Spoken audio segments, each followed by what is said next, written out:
நாடாளுமன்ற தேர்தல் இந்திய திருநாட்டை யார் ஆள வேண்டும் என்பதற்கான தேர்தலாக இந்த தேர்தல் அமைந்திருக்கிறது.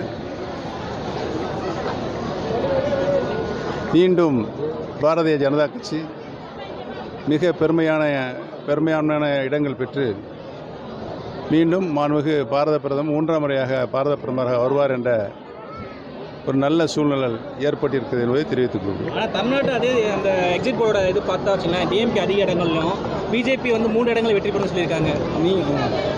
நீங்கள் ஏற்கனவே நான் சொல்லியிருக்கிறேன், இந்த தேர்தல் இந்திய திருநாட்டை யார் ஆள வேண்டும் என்ற தேர்தல்.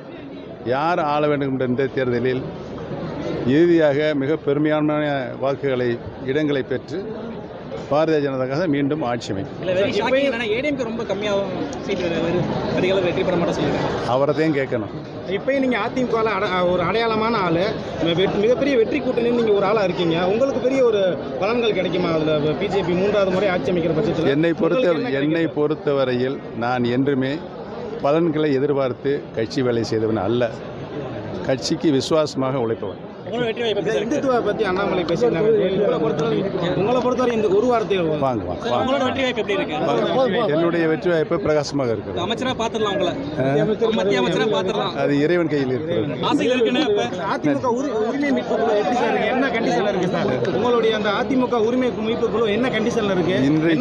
இன்றைக்கு இருக்கின்ற அரசியல் சூழ்நிலையில் நாட்டு நடப்புகளை, அரசு செய்கின்ற தவறுகளை சுட்டி காட்டுகின்ற ஒரே இயக்கமாக அனைத்து இந்திய அண்ணா முன்னேற்ற கழகத்தினுடைய மீட்பு குழு செயல்பட்டு கொண்டிருக்கிறது என்பதை தெரிவித்துள்ளது. தேர்தல் இதுக்கப்புறம் ரிசல்ட்டுக்கு அப்புறம் அதிமுக 2ஆ இதாகும் எல்லாரும் சொல்லியிருக்காங்க. எப்படி பார்க்குறீங்க? உங்களுக்கு தெரியும் உள்ள என்ன நடக்குதுன்னு. உங்கள் ஸ்லீப்பர்ஸ் எல்லாம் கண்டிப்பாக ஆக்டிவாக இருப்பாங்க.